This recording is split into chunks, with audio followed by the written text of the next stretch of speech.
Good morning, good morning. Come on in, come on in. Welcome, welcome, welcome to the Money Matters Morning Show.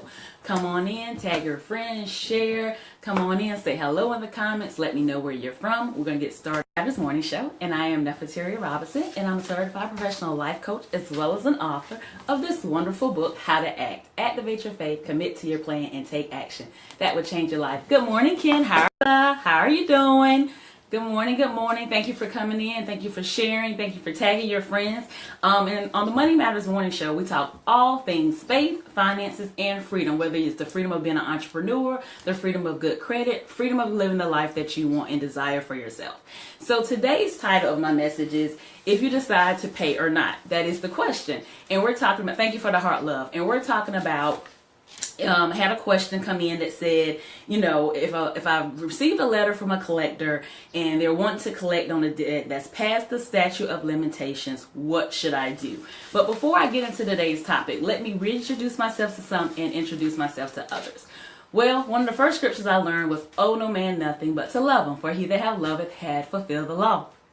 And that was one of the first scriptures my mom taught me, and that got me on the path of learning all things finances. And then in the 4th grade, I learned how to balance a checkbook. And in case you're wondering, how did I do that? Well, how I did that was, a teacher had a project where we had to bring in gently used toys, and she auctioned them off. But the only way we was able to pay for those toys was, thank you, the only way we was able to pay for those toys were by writing a check. So she taught us how to write a check, and also I learned how to balance a checkbook, because I bid it on 2 items that I really, really wanted. But when I went to write the checks for them, I realized I did not have enough money in my account. And so that taught me at an early age to count the cost and make sure you know what's in your account before you just go all willy-nilly buying any and everything. And then when I got my first job, my aunt taught me to save the hundreds and spend the sum. So if I made $250, she said you save the 200 and you spend the 50. So it also taught me how to save on a very limited income, learn how to save for, big items that I wanted, save for the school year and things of that nature,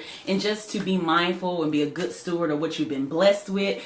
So that's another thing that I learned. I bought my first house at the age of 25 with no cosigner, no money down, but that took hard work, working a couple of jobs, that took saving, that took, not going into debt, watching my debt to income ratio, and just being very mindful and a good steward of my finances. So like I said, today we're going to talk about if you should decide to pay or not to pay.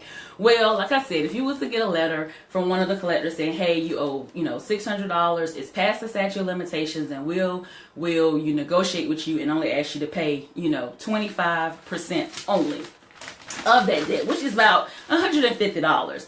So, like I said, some of the things you have to think about. Good morning, Melvin. How are you? Is think about the statute of limitations. And basically, the statute of limitations is, the amount of time somebody has to bring a legal action against you when it comes to collecting on a previous debt.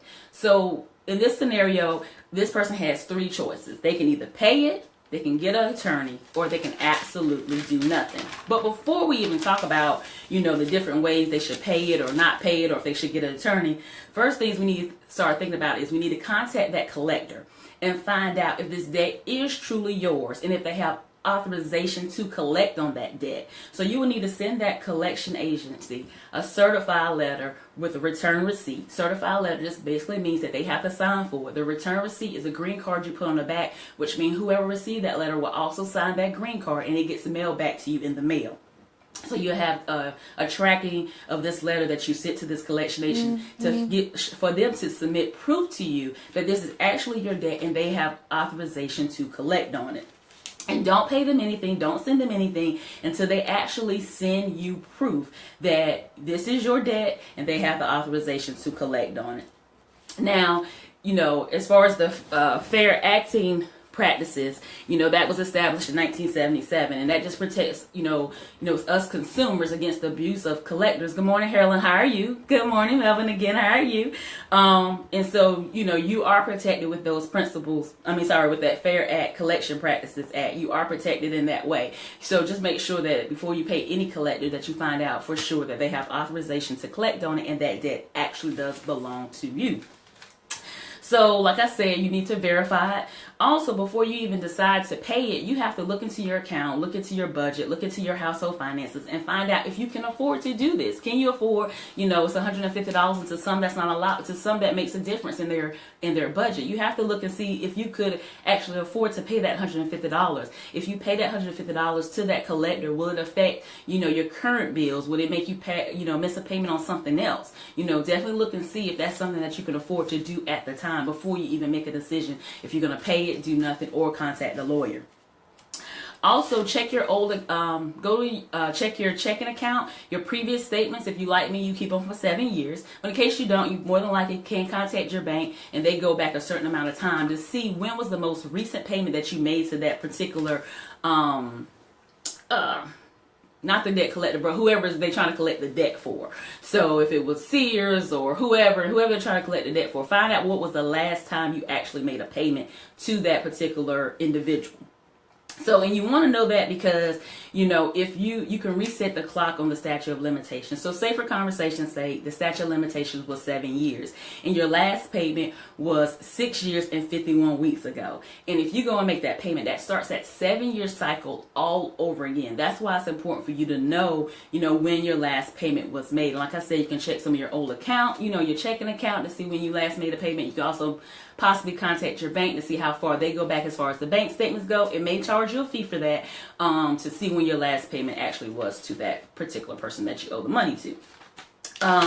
Now that we got all those preliminaries out of the way, let's talk about the 3 options that you have. Like I said, if you do decide to settle that debt for the $150, make sure it's not wreaking any havoc on your current budget.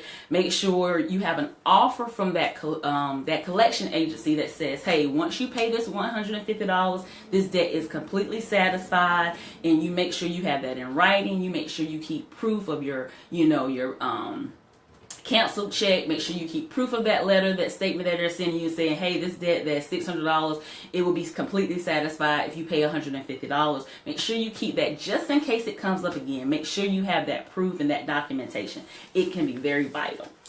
Also, if you decide to use a lawyer, then if you do decide to use a lawyer, basically the lawyer will submit a letter saying, hey, this debt is, what age of the debt it is, stating the age of it, that it's past the statute of limitations, also that you're probably not going to pay a dime, and then all correspondence from that day forward will have to go through that attorney. Now that may scare off some debt collectors because you're now using an attorney, but I also want you to be mindful that by using an attorney, it is going to cost you something. So also, again, make sure you count the cost, make sure that you can afford whatever the attorney fees is if you decide to use a lawyer instead of going another route, and see if you can actually afford the lawyer fees compared to the $150 that would settle the debt.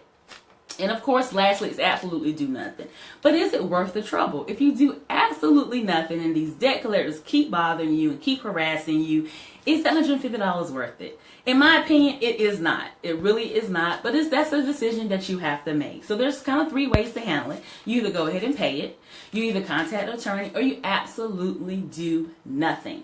But in my opinion, you should just, if you owe it, you should pay it. That's just my opinion. That's just my 2 cents. So I appreciate all you for joining me this morning, where we talk on the Money Matters Morning Show, where we talk all things faith, finances, and the freedom of entrepreneurship, the freedom of good credit, and the freedom of living the life that you want. If you have any questions about saving, budget, debt elimination, credit, or any of those things, feel free to DM me, and that will be one of the questions that I do answer on the Money Matters Morning Show. You can catch me here every weekday morning at 9 a.m. Eastern Standard Time. Please tag, please share. Thanks again for you watching me, and remember,